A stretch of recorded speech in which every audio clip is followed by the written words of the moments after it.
All right. On this hot day in Santa Fe, hot day.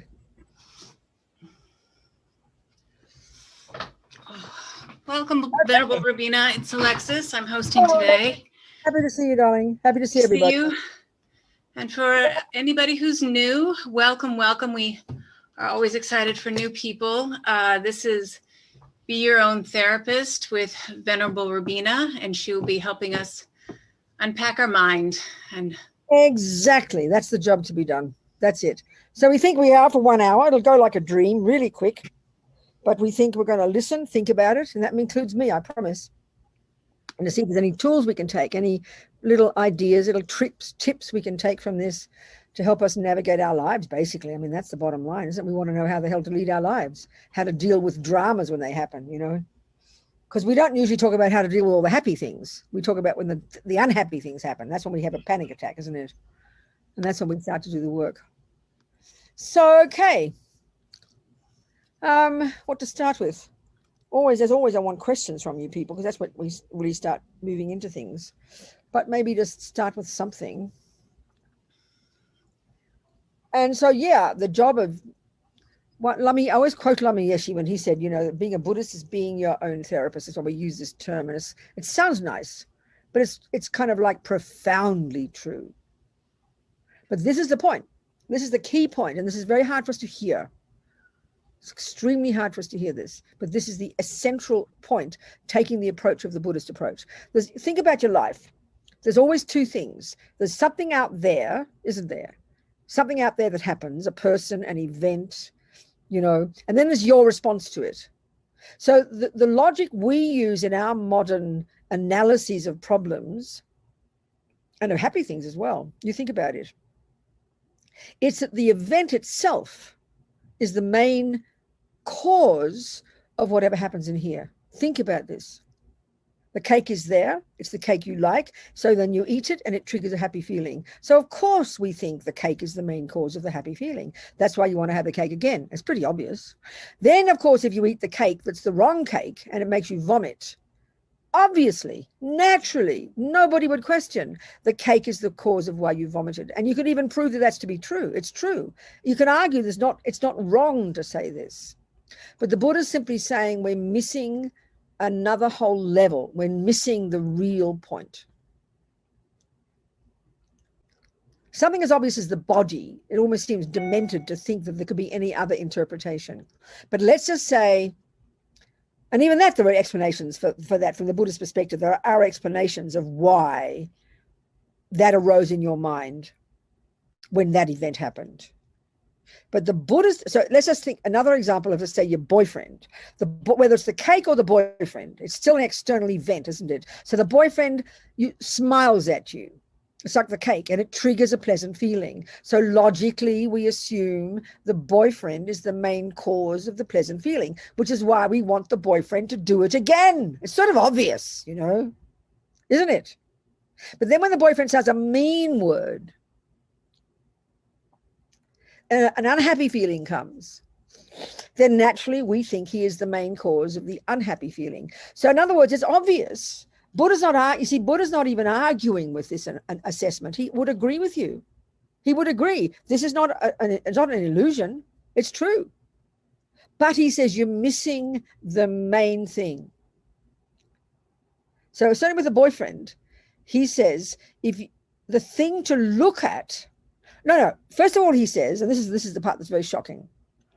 No, Robina, he says, yes, I agree with you. Your boyfriend said a mean word, you know, I agree, and that's not cool. And let's just say we could even work out, and the boyfriend agrees that he did want to harm you. He did have anger in his mind. So and Buddha would say, I agree with you, Robina. He did do those words, and I agree from his side it was wrong. He shouldn't have done that. It's true. He did a negative action. That's all fact. Then Buddha would say, but Robina, darling, that's his problem. What's yours, sweetie pie? And he would say, tell me about your mind. What was your response, Robina? We've just discovered the boyfriend did mean things. We even discovered he had anger in his mind. So we can all agree that was an immoral action, unethical action. Fact. Now that's your boyfriend's problem. Now let's look at Robina's problem. And what's that called? So my answer will be, well, my boyfriend is my problem. The Buddha says, no, baby, I'm sorry. not. Your problem is whatever arose in your mind. So then please explain it to me. Tell me what it is. So I will then say, well, I'm telling you what I think. I think he is a creep. How dare he do that to me? I don't deserve it. He says, ha ha, that's why you're suffering, Robina. Because that analysis is mistaken. And this is the part that is so shocking. It's too hard to hear this. We don't believe it. Because in our world, I go to my therapist. She would never say that to me. She might say, well, that is his problem. Let's see how we can help you sort it out. And that's nothing wrong. But the Buddha's very clear. In the very first level of teachings, his very first practice, his very first teaching was called the Four Noble Truths. And that's the very first teaching he gave in Varanasi, or near Varanasi. You know, it used to be called Benares. And there's a little place near there called Sarnath, which is like where there's this big, beautiful, this lovely place called Deer Park is. And people used to, it was given by some king or something at the time of the Buddha. And people used to meditate there and go to there to practice, whatever. I don't remember exactly what it was. So Buddha had got enlightened a few hours away in a place called Bodh Gaya. And he walked to Varanasi and he met his old disciples there. He'd been practicing for years and years. And then he gave this very first teaching, and it's called the Four Noble Truths. Well, it's really the four facts for the noble ones. I mean, the truths aren't noble, I don't think. It's they're the truths for a person who's realized this. And this is what Buddha had come up with. This is one of his first assessments of how reality is. So the first one is there is suffering. The second is there are causes. The third is, guess what, folks? You can get rid of both suffering and its causes. And the fourth is the method of how to do it. So it's quite practical. It's his assessment of what's possible. And where did he get all this information from? From his own experience. He discovered this for himself. So the very first one, there is suffering. And he describes 3 levels of suffering. 3. The most obvious level of suffering is called the suffering of suffering, which is like in-your-face suffering. And that's the only one we know about. He discusses 2 subtler levels of suffering. We won't even go there for now, because this example of the boyfriend is a classic example of the first kind. The first kind of suffering of suffering or suffering of pain, basically is when the bad things happen. Well, this is a simple little example, a baby example, you know. So then Buddha said that that's called suffering. Tick the box. Now we go to the second one, and he tells us the causes of it. Because let's think about this. If you want to find the solution to something, you first got to discover what the problem is. You've got to articulate the problem really clearly, don't you? So here, the problem is called the boyfriend being mean to me. Let's call it that. That's the external thing. The boyfriend being mean to me. That's the name of the problem. So we want to find the cause of it. Why? Because we would like it not to happen again. Isn't it? That's the idea. You know, like you break your leg. That's called the suffering of suffering. So you've got to find out what the cause is. And I'm talking ordinary life here. You've got to talk cause. What happened when you went skiing? What did you do wrong? You've got to locate very precisely what the cause of it is. So next time you go skiing, you'll avoid that so you won't break your leg again. That's pretty reasonable. It's kind of this intelligent way to live your life. So here we're talking long-term, of course. Buddha describes many lifetimes. We came into this life, he says, and we're going to go to future lives. So we can, but he's saying we can learn to handle all this. We can learn to know first what is there. You've got, first to identify the name of the problem. Then you've got to identify the causes accurately. Because if you don't accurately identify the cause of that broken leg, and I'm talking ordinary life here, like going skiing, if you don't analyze your skiing methods and discover what it is you did wrong, you will never, ever, ever find the solution. You will not find the solution. It's fairly obvious. You've got to find the cause. Once you've found the cause, then you know what to do next time to avoid it. It's really very logical. So now we're talking Buddha's bigger picture view from lifetime to lifetime, but just now, excuse me, then let's look at what he says the causes are. Well, he points out 2 simple things. I mean, in general, he says there's, first of all, in general, we can see in the world that if you want to start to really analyze anything, there are hundreds of causes, hundreds of things have to happen in order for something to, to make one mug. You've got to have many things have to come together to produce that mug, that one rose, that's this or that. Many things have to come together, many causes and conditions all have to come together, and then you'll produce a mug or you'll produce a rose. Well, here we're describing a moment of suffering. So we better locate the main causes of this moment of suffering, because you don't want to do it in the future. You don't want this to happen in the future. So you want to avoid it, like the broken leg. So what are the causes as far as Buddha is concerned? It's very clear. There are hundreds of things that have to come together, you know, all the different conditions and what happened there, and your boyfriend this, and because his mother said this to him and she said that to him. So then he comes into the house, he's already a bit annoyed, and then he sees you do this, and suddenly this, and out come the mean words. Many, many things kind of built up to produce this moment. So, but Buddha's not concerned with all those things. That's what we're concerned with. What did the boyfriend do? What happened? Why was this? Why was that? Therefore this. So many complications. No, Buddha says, don't worry about the external event. Let's not worry about the boyfriend. That's his problem. Let's look at your problem, Robina. So what are the causes of your suffering from your point of view, sweetheart? What role are you playing in this? This is all he's saying. It's a bit like you two people playing tennis.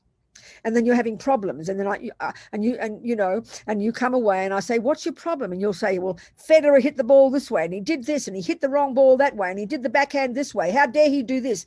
And I'm saying, but no, you're discussing Federer's tennis. I'm talking about your tennis. Now let's describe your tennis, and that's all this is here. So let's describe your tennis in relation to your boyfriend's tennis. Sure, he hit a mean ball. He punched you. He was mean. We agree his tennis was lousy. Now let's see how you can work out your tennis to describe your problem so that you can avoid that in the future.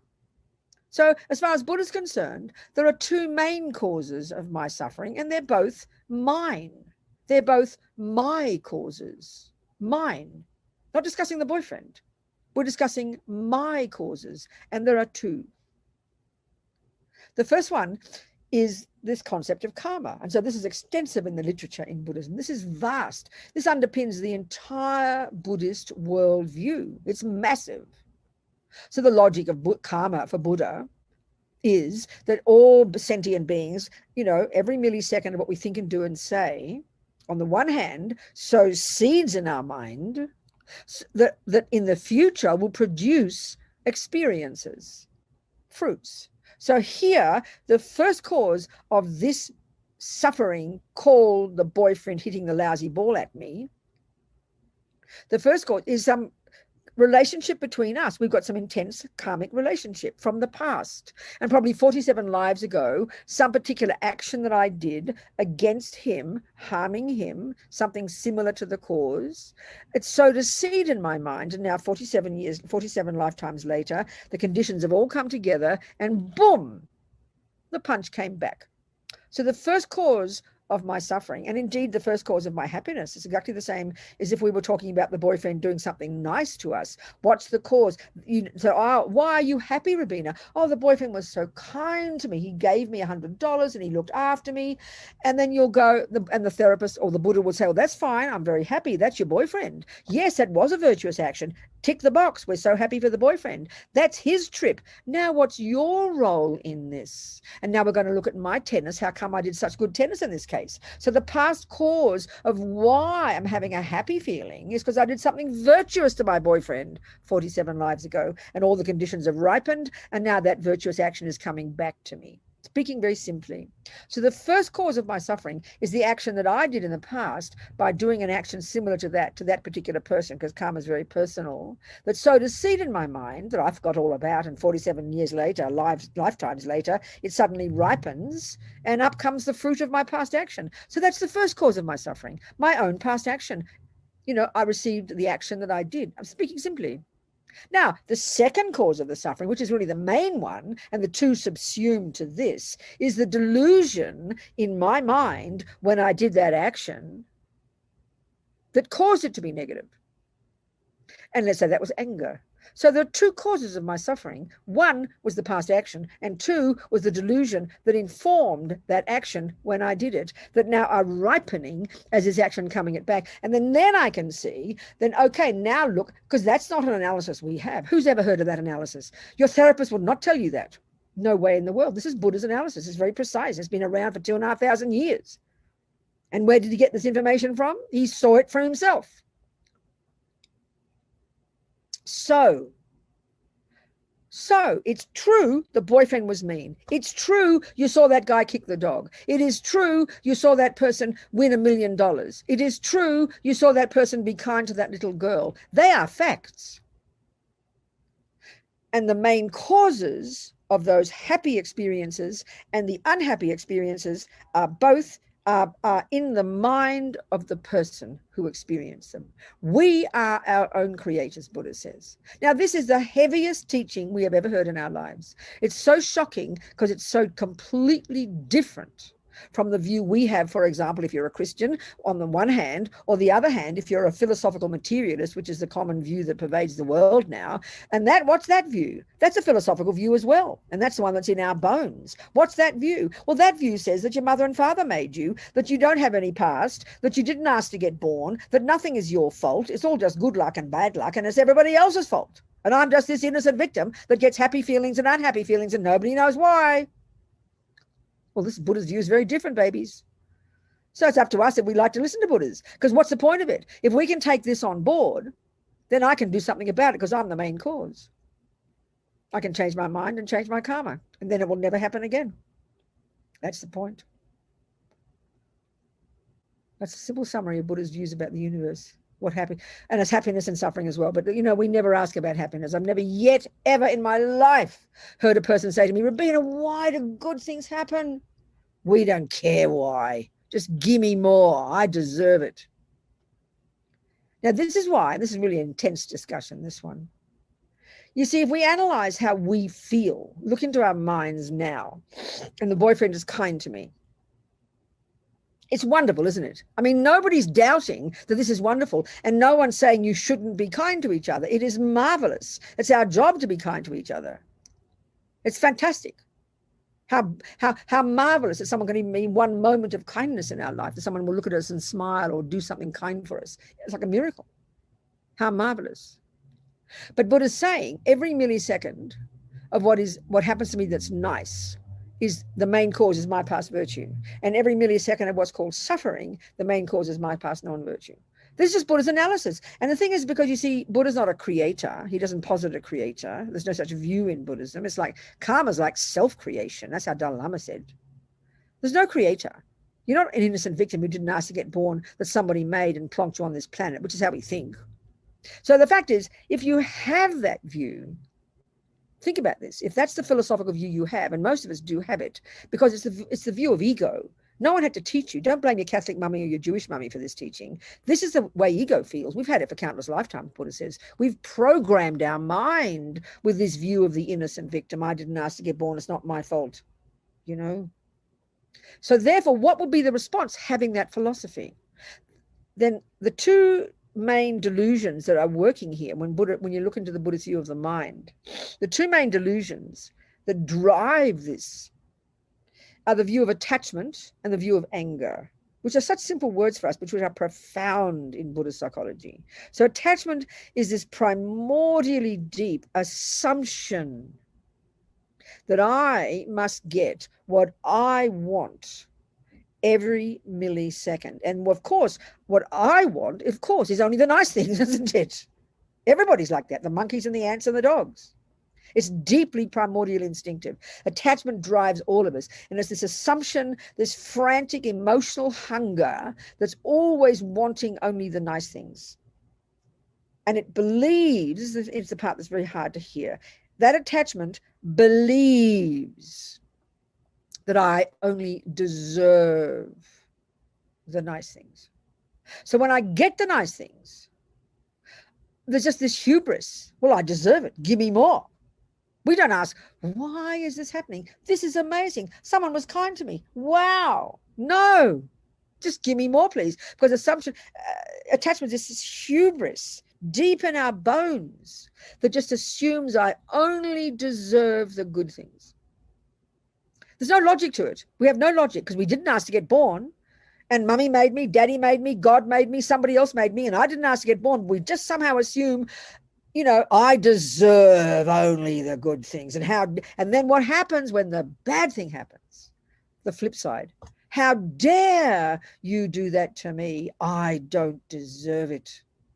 Think of these. This is why we suffer, people. This is not meant to criticize us. These assumptions are why we live in such agony and pain and suffering. because we're desperate and frantic for only the nice things, because we assume we only deserve that, and it's very scary because we can never be sure when it's going to come. And we are terrified of when we don't get the nice things, because then we feel shocked and horror because we don't deserve it. And we believe these two assumptions with absolute certainty. Buddha says all of this is a series of nonsense. These are a series of misconceptions in the mind, in the bones of our being, that we've been believing in for so many lifetimes, and they have no logical basis. So his view is this view of karma, that every one of us for countless lifetimes is every second creating ourselves. We are literally creating ourselves. This sounds so cosmic to us, we can't believe it. But it's not that complicated. Excuse me, if you decide you're going to be a piano player, after 10 years and I hear you play piano, I'll go, wow, amazing. Look at you. You play such amazing piano. How come you're good at piano? And you'll look and go, duh, Robina. What do you think, honey? I've been practicing for 10 years. I've been programming my mind with music for 10 years. I have created a pianist. Well, that's exactly what Buddha's saying about our love and our hate and our jealousy and our anger and our despair. We've created those components of ourselves by practicing them. We create ourselves. We don't need a creator out there. I'm sorry, if you've got faith in a creator, I'm not trying to insult you. This is Buddha's view, okay? He's allowed to have a view. You have to believe him. We are the product of our past. Don't be surprised by that. You, after 10 years of practice, are the product of your past 10 years. No one's confused by that. No one's shocked by that. It's logic. It's called cause and effect. Well, the same with your mind. Whatever's in there. Love, compassion, kindness, generosity, being good at football, being good at music, you program yourself. But the other extra component about karma is, because we are social beings, we're all the time living our lives, playing our lives out in relation to others, aren't we? We live our lives in relation to others. Think of this life now. Since you're born, you've got countless people who've come into your life. The monkeys, the dogs, the ants, the cockroaches, the mother, the father, the boyfriend, the ex-boyfriend, the auntie, the uncle, the boss, the colleague. Think of all the people in your life. Every one of them has responded to you in a certain way, because you've got strong karmic history with every single one. You wouldn't possibly meet them if you hadn't done that before. It's not possible, the Buddha says. Karma is a natural law that runs the universe, you know. Explains why you meet these people and explains why they do these things too, because you've done them to them. Very simple. It's not a complicated concept. It's just that it's not like what we think, that's all. And it sounds like science fiction to us. It's Buddha's view of the universe. Where did he get this view from? He didn't make it up. It's not from revelation. It's not from on high. It's not from a vision. It's not from a dream. He's seen it. He's observed it with his clever mind. And he says, we can too. Here's my methods, he says, you know. So if you don't want future suffering, stop causing it now. You don't want to get killed in the future, lied to, stolen from, raped, tortured, harmed, bad-mouthed? No, then don't cause it. That's what Buddha is saying. It's quite simple. Stop killing, raping, lying, stealing, harming, bad-mouthing. That's simple level of practice. This is first level of practice, junior school entry level practice. Stop creating the causes for your future suffering. And what are the causes? You're harming others. Because we're very karmically connected, you know. It's not complicated, but we hear it in the framework of punishment and reward, so it sounds horrifying to us. You want happiness? We'll create the causes. We get this when it comes to the body. No problem. You want to have a healthy body in 10 years? Well, you better cause it now, baby. You start to eat the proper food and go to the gym. You're in charge. That's what all Buddha's saying. But it's intense for us because we hear it wrongly. We hear it as punishment. Well, in Buddhism, there's no punisher. There's no creator. There's no rewarder. It's a natural law. It just kind of happens, you know. No one's running it. So we better learn it. It's like botany. You better learn it. If you want a decent garden in 10 years, you better learn botany. Well, here we're talking Buddha's botany. You want to be happy in the future, you know, you start creating it. That's it. That's the basis of being a Buddhist. So now it's your time. Your turn, after 28 minutes of non-stop talking, to ask me questions. Unless you're so speechless, you can't. You've all heard it 1,000 times before, but every time we say it, every time I say it, I get it a bit clearer, you know. Yes, Coral, talk to me. Coral has her hand up. But I can hear no voice. There we go. Can you hear me now? You, darling. Okay. Yes. Good morning. Hi there, honey. So I had an experience where someone said something terrible about me to someone that I really did not want to hear something terrible about me. Yes, And yes. my response was, oh, thank goodness, that's done with. Well done, Coral. And then it was really interesting to watch what rose up in my head, because what rose in my mind was the whole gamut of the whole thing of, am I a bad girl? Did I deserve it? Oh no, that's old karma. Thank goodness. And it just went through the whole gamut. Right. And in the end, I was just very grateful it was done with. Well done, Coral. I mean, that's what, that's the approach. That's the ideal. I mean, that's the one, that's the logic to use if we can, if we're brave enough, Coral, because that means you're owning it. If we do have that view. I mean, it's so interesting. I remember I always tell this story about, I always tell this story because it sounds like a joke, but it's real. I was in Miami years ago, Florida, somewhere, not Miami. And there was a conference and I was part of a conference. There was me, a rabbi, a Lutheran, and a Catholic. It just sounds like a joke, doesn't it? It was real. And the topic of the talk was, why do bad things happen to good people? Well, it could just easily mean, why do good things happen to bad people? But why do bad things happen to good people? So, of course, the Lutheran, I have to admit, the Lutheran and the Catholic, I didn't understand their concepts. I didn't understand the logic at all. But when I gave my talk, it was easy. I just talked about karma. And then the rabbi clapped. And he said, whoa, we have the same view. He was a Kabbalah rabbi. So, I mean, the really traditionalist Jews don't have that view. They think they're stupid, But he was cracking jokes about Hitler. Now, I promise you, Jews do not crack jokes about Hitler. But he was. And he said, we have a saying. Every time something bad happens, we say, great, one less debt to repay. So the same, Coral. And this is, of course, is really this attitude, as you must know from the teachings, is taught in the more advanced level of the bodhisattva practices. At least the first level of practice, we try to avoid suffering, we control our body, control our speech, do the best, understand karma. But in the more advanced levels, we do just that view you had, that if, the logic of karma is you must have created the cause due to bad mouthing in the past, because basically the concept of karma, as you know, is like botany. If there's a fruit there, then you planted it, baby. If there's a weed there, then it's your garden, so you planted it. And that's the business of deserve, which I want to talk about a bit more in a minute. So then when you own it's your own fruit, which you did, as well as all the other drama happened, all the self-pity came in as well. You can't help that. But at least you got the essential one, because if it happened, you created it. This is something that's very powerful. And that we know if we use botany, if a plant pops up in your garden, by definition, it's your plant. You planted it. This is hard for us to hear, but this is the logic that's really excellent. So well done, Coral. Congratulations. You just purified. Thank you, sweetheart. Thank you. A good example for all of us. Thank you. Thank you. Yes. So that for me is a great example. The one about deserve and don't deserve. Because if we look into how we feel, this completely is primordial, isn't it? I mean, the one of good and bad for all of us. We really have this gut feeling of deserve and not deserve. And now let's analyze that as a philosophy. Let's do that, people. It's very fascinating. For example, if, Coral in her garden, if she woke up in the morning and saw a weed, she would never, ever, ever say, how dare there be a weed in my garden? Who put a weed in my garden? I don't deserve weeds. And look at the logic of why she wouldn't say that. Very simple, because she knows it is her garden.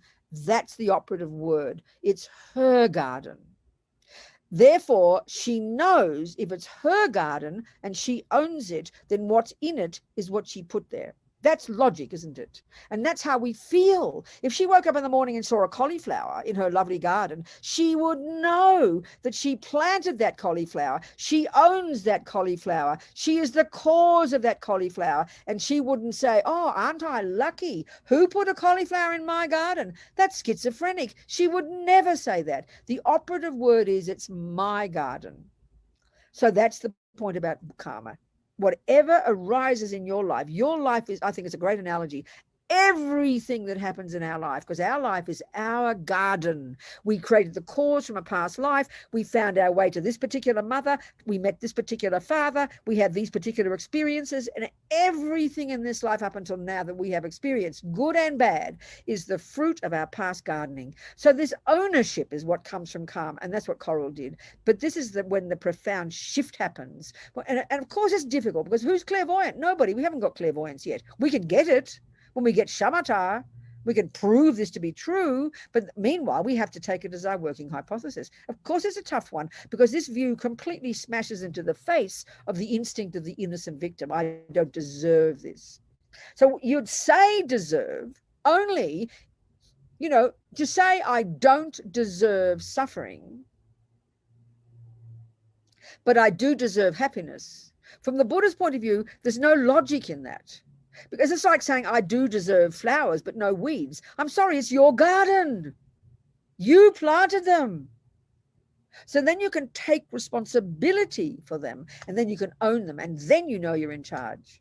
So when the bad one does happen, as Coral just did, that could be years of agony for a person who feels that's not fair. How dare they say that about me? I didn't do anything wrong. And you go crazy, you want to sue them, and you go kill yourself because you can't cope. That's life. But if we can begin to own the pain, of course, this is a difficult one because we can't see it to be true. We've got to hypothesize it. So it's up to us to take this view, But this is the way the transformation can start. And that's why, and this also, the view of karma, is the basis of compassion for others. That's why I always tell that story about those 2 young Tibetan nuns. I tell it repeatedly because it's such a perfect example. For Tibetans, karma is in the bones of their being and has been for 1,200 years. And before that in the Indians for another 1,200 years before that. It's just the world. It's the view that's in the Eastern world. I mean, we don't know about it. We've never heard about it in the modern world. We have the view of Christians and creators and go back to the Greeks. There's no view of karma. So it's new to us, but it's completely a given. It's a worldview that's just highly established, and especially among the Tibetan Buddhists, because they study it deeply in the monastic university system, which comes from the great monastic university system in India, going back to the 5th century, which goes back to the time of the Buddha. It's all there in the literature. So these young women, for them, it's just in the bones of their being, this view of karma, in the same way that it is in the bones of our being, that either God made us or mummy and daddy made us. In either case, we didn't ask to get born. They don't have that view. So there they are. They were invited by Richard Gere. This is back in 2003. I always tell this story. When I was running the prison project, and I was based in California. And Richard Gere invited me and a bunch of other people who work with people in prison to come to this big meeting of about 20 former prisoners to meet the Dalai Lama. He was coming for teachings. And it was a marvelous occasion. A whole cross-section of Americans, all of whom had done some kind of, meditation in prison. It was like Puerto Ricans and male and female, a whole cross-section. And some of them had been ex-prisoners that I had worked with. So anyway, he also invited 2 young Tibetan nuns who'd been tortured and sexually abused in prison. So they were telling their story. And I mean, this is me putting words into people's mouths now, but it was very fascinating because they were not angry. And this is my point to get to about understanding attachment and anger. They weren't angry. In other words, they weren't thinking or saying or believing, why is this happening to me? I don't deserve it. Think about anger. That's the philosophy of anger, people. Listen to it. Why is this happening to me? I don't deserve it. If you analyze that, it's so profound. That is the philosophy of anger. So if you've got the view of karma like they do, they don't have that thought. They're not suppressing their anger. They don't have anger because they don't have the philosophy of, I don't know why this is happening to me. I don't deserve it. They have the view of karma. Think about this. You've got to unpack these concepts. So they're sad. Who wants to be tortured and sexually abused? Nobody. But they have a way of understanding it. They accept the karmic view. They know why this is happening. That inform their ability to bear the suffering, And this is the point finally. At the end, one of them, there was tears. There was sadness telling these stories. Of course there is. It's traumatic. But she said, and of course, we had compassion for our torturers, because we know we must have harmed them in the past, and even more powerful, because we know that they will suffer in the future. So the view of karma, which is huge in Buddhism if you study it properly, it's there, For many Buddhists, they don't even like the view of karma, but you can't take it away from Buddha's view of the world. It's just completely integrated into the whole Buddhist worldview, So having that view and making it real experience for you in every part of your life, you know why things are happening, then you would not have much anger. I remember the Dalai Lama saying more and more he's so sad now because more and more young Tibetans have anger, which means they no longer have the Buddhist view because they don't have the view of karma. They have the view of the instinct of ego that I'd asked to get born, it's not my fault, how dare this happen to me. So it's very profound thinking of it this way. And these young women, it informed this view of karma. They know why it's happening to them, and then they have compassion. And that's the real level of compassion in the Buddhist view, which is very intense for us. We only have compassion for the innocent victims. When you've really got this view of karma and you get onto the bodhisattva path, you know, the bodhisattvas have more compassion for the perpetrators, because the nuns are just finishing their karma, and these you know, the rapists and torturers are just beginning countless sufferings, countless lifetimes of unbearable suffering, because everything we ever think and do and say produces the person we become. This is the view of Buddhism. That's really, many Buddhists don't even talk about it, you know. I know for me, when I first heard the Buddhist teachings, this is the one that I really knew I'd missed in my life. This is one of the most powerful ones for me that helped me become strong, to give up being a victim, to give up anger. It's a profound view, not just superficial, but when you really put it into your bones, you know, it completely changes your life. It's very fascinating. Anyway, keep talking. Ask me some questions, please. Yes, Maddie. Thank you, Venerable Robina. Okay. I have a question about guru devotion. Is that okay? Whatever you wish, darling. Thank you. Most people, it's okay. Let's ask it. Yeah. What's the difference between, how much reliance can you have on your guru? Like, what's the difference between guru devotion and attachment to the guru? Well, then, darling, that comes in the beginning stages of your practice, when you start to learn about the mind, and you learn that attachment is a delusion that's neurotic, that's eye-based, that's greedy, that's hubris, that's arrogant, that's hungry, that manipulates and controls and possesses. It's a nightmare. So that state of mind is going to destroy anybody. So, I mean, attachment to anybody is a nightmare, because you're going to have massive expectations of what that person's going to do for you. And the moment they don't do it, you're going to get angry and you're going to blame them. It's a nightmarish state of mind. So, I mean, it's not even a thing to consider, but it's inevitable. But that's the one thing. Now, on the other hand, darling, because we're ordinary beings, and let's say we've met a person we're feeling close to, and we decide that they're our guru because they're the person we've chosen for us, who is the Buddha, the person we want to rely upon, the person we trust, because we've checked their behavior, we've checked their teachings, we like them. Naturally, because we're an ordinary person, we're going to have mixed in there will also be some attachment, but we've got to be aware of it and not buy into it. That's all. Because if you, I mean, in the end, you hear these stories of people, I mean, like these extreme, you know, one time one Lama Zopa, when he was in Kopan, Lama Zopa, when he was younger, he looked really cute and kind of young and gorgeous, and girls always falling in love with him. I mean, there would even be one girl, I'm not blaming girls or boys or anything here, just attachment. She'd be trying to get inside Lama Zopa's window. Well, that's when it gets a problem, baby. When you stalk the person. Do you get my point? That's when it's a problem. And that happens. You hear that, you know, it's hilarious. So attachment is natural, but that's where, if you're practicing, you're going to see the difference between attachment. Now, you know, for example, that's why the guru, if we do have confidence, so Lama Zopa, for example, he's one of my teachers, one of my gurus. So he's got his own style, and I mean, they all use their own style to help us. So, you know, sometimes our lamas are very sweet to us. Sometimes they're very tough, depends, you know. So I remember one time Lama Zopa, he was in France, and his attendant Annette was there, and I said, I need a quick word with Lama Zopa. Has he got a moment? So I went with her to Rinpoche's room. He was in the room, and I could see him there. And Annette said to Rinpoche, Robina's outside, and Rinpoche ignored. So she said it 4 times. Rinpoche didn't say a word. So Annette came out and shrugged. So I walked away. Now, if I'd had a lot of attachment, I would have been offended and insulted. How dare he do that to me? Who does he think he is? That and that. I mean, luckily I didn't have it. Okay, egg was on my face. I felt a bit humiliated, but it was good. It was my practice. I obviously didn't need to ask a question if I trusted him. So if you have attachment, you would have got upset. So that luckily for me didn't happen, because I mean, I didn't have too much attachment. Do you understand? I do. Thank you so much. Good point. Thank you very much.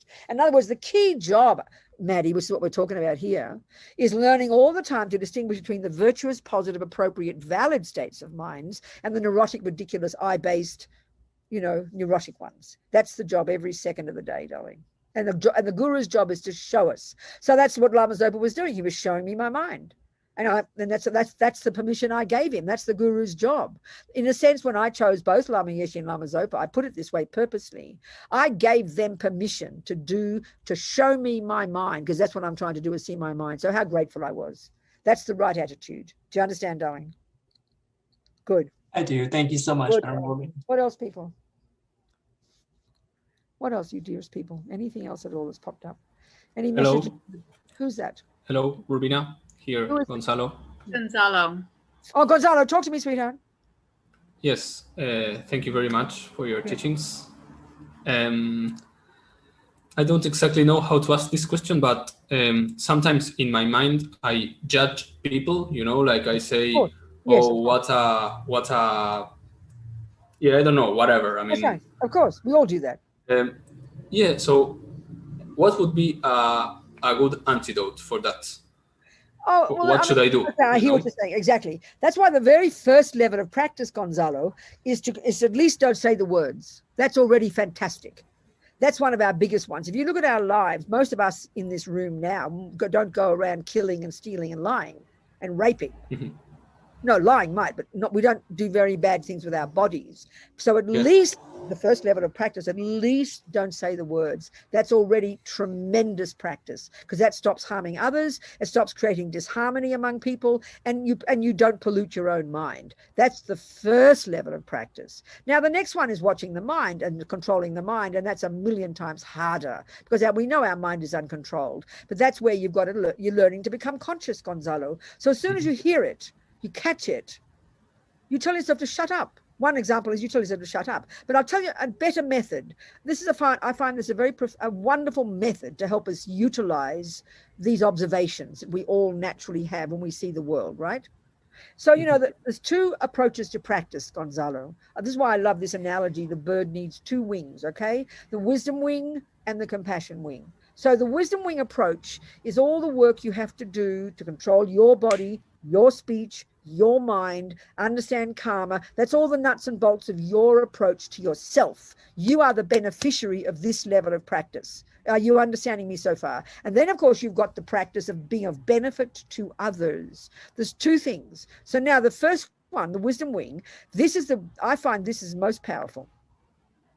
I read the paper, I read the iPad, I watch the television. I mean, we're bombarded all day. Forget about what's in front of us, but we're bombarded by all the crazy things happening in the world, the politics, the bad things. I mean, there's just no question we're bombarded. And of course, we're going to have opinions about it, aren't we? Naturally, obviously. So now the first thing is, one of the most powerful ones that I find I like to do this, is one thing I think, oh my God, look at that. I say, look, that's, you know, I say there's racism, or there's some heavy duty terrorist or bad politician lying or something. So that instead of, how dare he do that? Look at that liar, look at that racist, or whatever it is, this angry opinion. Instead of that, you go, well, there's lying.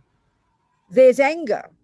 Just point it out to yourself like this, rather than how dare he. You make it accurate, and you're probably right. He is lying. There is anger there. You see the racism. You see the brutality. It's a fact, maybe. And you go, thank you for showing me how not to be. So straight away, you take it as a learning to help you. It's like you're grateful to see this person showing anger, showing lying, showing stealing, and you say, good, thank you for showing me how not to be. So at least you make it a teaching for yourself, because the wisdom wing is putting yourself together and becoming less angry and less lying and less stealing. You learn from it, and then you can have compassion, because they are harming themselves. This is the really powerful way to see it. You're still right. I mean, I remember Martin Luther King. I loved it. He said, it's good to see the problems in the world. It's good to see the faults. Look at the racism. Look at the sexism. But he's not saying this. I'm adding this piece. It's good to see it. That's not anger. Simply seeing the fact that there is racism is not anger. It's then when you start saying, how dare they do this? Who do they think they are? And that's when it becomes anger. But as Martin Luther King said, it's good to see fault. But then you say, what can I do to help? That's compassion. Then you're seeing the problems, you're seeing the world, because the world is terrible, but then you're learning from it. Look at the results. Look at the result of these people. And then you think about karma. Due to their past karma, these people are experiencing this. And then you can have compassion. So you use the karma analysis and the analysis of the mind, and you become more reasonable. You're seeing the suffering, but you're understanding why it's there, and you're taking it as a teaching for yourself. And then you do what you can. Then it becomes useful. Are we communicating? Sure. Sure. Good. Yes, it's Thank you very tough much. work. We've got to remember, because anger comes easily and it sounds very righteous. We get very righteous, good anger, you know, but it just becomes useless and not effective. It's not effective. That's why Martin Luther King blew my mind. You know, he was a patient man, you could see, but look at the action. He never stopped acting. And it was always out of the wish to make the world a better place. It was a very amazing, because he had patience. He wasn't angry, you know, it was very amazing. See the fault and then say, you know, first learn yourself. Thank you for showing me how not to be. But the other one I say to myself, I always remember this with Mr. Trump, you know, because Mr. Trump seemed to be so nakedly ridiculous, so nakedly lying, angry, you understand, arrogant. It seems so naked. So it's so easy to get angry as anything with Mr. Trump if you didn't like him. So I would say to myself, this is the other one, I'd say to myself, thank you. I recognize that. I recognize lying. I recognize stealing. I recognize anger. I recognize arrogance. But we all act as if we're saints. Oh, look at those arrogant people out there, like as if you've never been arrogant in your whole life. So it's very humbling. And so the other one I'd say is, first of all, thank you for showing me how not to be. Then the other one I'd say, I recognize that. And there's not a single delusion in Mr. Trump's mind that I don't recognize. So then you take a learning for yourself, because we're all in the same boat. And then compassion can come later. Do you understand, Gonzalo? Yes, perfectly. Thank Thank you very much. May I ask one more question? Absolutely, you may. It's about indecision, you know, when you cannot take a decision. Yes. Sometimes, I mean, it just happened. Now I took the decision, but it happened this week and it was very paralyzing for me. So are there any strategies about of course there are. So I have to ask you a few questions though. So I don't want to expose your private life, but give a simple example of when there could be this indecision for you. Give a simple example that might be common for everybody. For example, I didn't know, I mean, I can give the real example. I didn't know if I wanted to continue my relationship with my girlfriend. Okay, now I'm getting somewhere. Okay, now we understand. Okay, now let's look at this. Okay, very good, thank you. Okay. Very good, thank you. So in the end, if we look at anything where we have to make a decision, the job, the relationship, whether I go to this house or that house, whatever it might be, in the end, there are really only comes down to two options, Gonzalo. And this is if we bring in the compassion wing and the wisdom wing as well, which is the work of being a Buddhist. Then let's just say, in relation for you for this particular relationship, from the wisdom wing point of view, this is the first one. You've got to get this clear first. You've got to see, is there something in this relationship at this very moment that helps me practice giving up attachment, practice giving up anger, practice giving up jealousy? Is it you or your job? Maybe let's say you're an IT guy and you're in a job that doesn't seem to be working well. Then the analogy would be, well, is this job useful for me right now? Even though the boss might be a creep, maybe the colleagues aren't nice, maybe the pay is lousy, but your first one is there something useful in this job right now that will help me develop my qualities? So that's the same with your girlfriend. Now that's the first one we have to do. Now if it's too difficult for you, if there's no benefit in it, if it's just too difficult because you're not at the level where you can actually have a bodhisattva mind where you've got so much compassion that you'd sacrifice yourself, you realize this is too difficult. So don't blame the other person, but you realize it's the other option is, well, then I will leave. Because that's, so it's either you stay and you work on your mind, because maybe in some relationship, like if you're in prison, you don't have the luxury of leaving. So you're forced to do the practice of changing your mind. So you either change the relationship or you decide to stay in the relationship and you use it to work on your mind. But you don't have to. I mean, this is part of the problem in our culture because we're so driven by the Christian teaching that you must be together forever. Okay, you're not married to the person, but there's a strong feeling of I shouldn't leave, all that rubbish. It's just not true. If the relationship, and also maybe you see relationships are like a petrol tank. The petrol runs out. There's nothing left there. There's no point in doing it. So so the other one is because you're probably a nice guy and you seem like patient guy and you've got a good heart.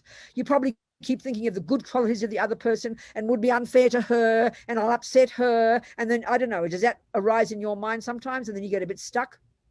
Yes, it did arise. Okay. And that's just sometimes not valid. It's just, she's got to take responsibility for her actions. She is who she is, and you can't be responsible to make her happy every second. And this is one of the biggest problems where we don't, people are so scared to make decisions because we call it, oh, I don't want to upset her. But often what's behind that, Gonzalo, is we don't want a person to dislike us. It's really attachment to not being seen as a naughty boy, because sometimes people can criticize you if you leave a relationship, how cruel he is, look how suffering he caused her. So you've got to have the courage to know you've got to make the right decision, what is best for you, and you've got to give her the respect of knowing that she's got to deal with her own life, Does that make sense? A lot of sense. Yes. Good. Thank you very much. Okay, darling. Well done. What else, people? Time to go home already. See, 1 hour gone. Like a dream. 6 minutes to go. Come on. But we talked about some meaty, delicious stuff today, I tell you. What else? Come on. Nobody else? Sweet people? Nobody? Nothing? Well, then, I don't know. Just why don't we... Who's that there? All these people. I don't know, some of you guys. Why don't we just do... No, forget meditation. Just ask me another question. Come on. One more question, you people. When Go, baby. I mean, it's kind of a random question, but I was thinking maybe in putting some Buddhist things in social media, and I don't know if that's okay. I don't know if it's okay to do it. What do you mean by putting Buddhist things? Like talking about my experiences with Buddhism, like how it changed my life, and Yeah, somebody who does my Facebook and all my other ones, every 2 days, I do a little video, a 2-minute video about some Buddhist things. Of course, you do it all the time. It's marvelous is to do that out of the wish to help people. Absolutely. I mean, don't sound like a kind of fanatic, but just putting things out there. Of course, your own experiences. It's marvelous. Of course it is. Oh, okay. Absolutely. Yeah, somehow I thought like I think you are like someone gave you permission to teach, so then you can do it. But I don't have that, But I mean, okay, then it depends on the context, Gonzalo. Depends on what you're putting out there. I mean, if it's just sort of like fundamentalist trying to convert people, then that's horrible. So, okay, my framework, because I'm a Buddhist nun, I've got these pages and people take care of them for me, then it's useful. It's helpful to put things out there. If it's done out of kindness. But I mean, it depends on you just being some random guy. What kind of thing were you thinking of? Just give an example. What were you thinking of? No, just talking about a little bit of Buddhist theory and how. No, I think I'd go easy on that. No, Gonzalo. No, that's like you teaching. That would be arrogant. I would suggest that's okay. Different. Yeah, because it's not your job to do that. Much better, maybe you can do something like if you read something and then you can quote, say, the Dalai Lama. Well, I read the Dalai Lama this week and he said this. That's a more polite, appropriate way to do it because you're not labeled. It's not your job to be a Buddhist teacher. It's my label. So it's appropriate for me to say something and do something in that way. But for you, I think not appropriate. No, now I understand your point. But there's skillful ways of doing it. You can quote a Buddhist teacher. Oh, I really like this thought. And you can give a quote. Instead of, oh, I think this and I think that. No, that's not appropriate, I would suggest. You get me? Yeah, I totally. That's a very good point. That's a good point. Thank you. Now, I heard another voice before. Who was about to talk to me? Somebody? Yeah. Was me. Yeah. Oh, sweetheart, talk to me. When we are going to be able to meet you in person? Where are you? Where do you live? Santa Fe. Oh, well, sweetheart, I don't know when the center opens. I think it'd be a few months. I think it's getting ready. Our center's getting ready. I mean, the builders are in and the garden's getting done. I think in a few months' time it'll be open. Then we can all meet then, have a big party. Awesome! I can't wait. Right? Good, darling. Wonderful. I look forward to it as well. Okay, people, it's time to go home. 1 hour's gone like a dream. But look how many thoughts we've had. So we just delight. As many thoughts as we've had since we started is as many seeds we've planted. So we're so delighted about this hour. We mightn't remember most of what we talked about. Doesn't matter. They've gone in, you know. So we think we're going to nourish these seeds, take some of this advice, try and put it into practice. Why? So I can develop my own amazing qualities so that I can be of benefit to others. That's it. And just keep moving, sweet people. Never give up, okay? That's it. Jangchob, Semchog, Rinpoche, Ma Kye Panam, Kegyo Chig, Kye Panyam Pa Me Pa Yang, Gong Ne Gong Du Pa Ba Shog. Gewadi Nyudo Dag, Lama Sange Drubgyone, Drowa Chikyang Malupa, Deyi Sala Gopa Sho. Okay. Thanks, everybody.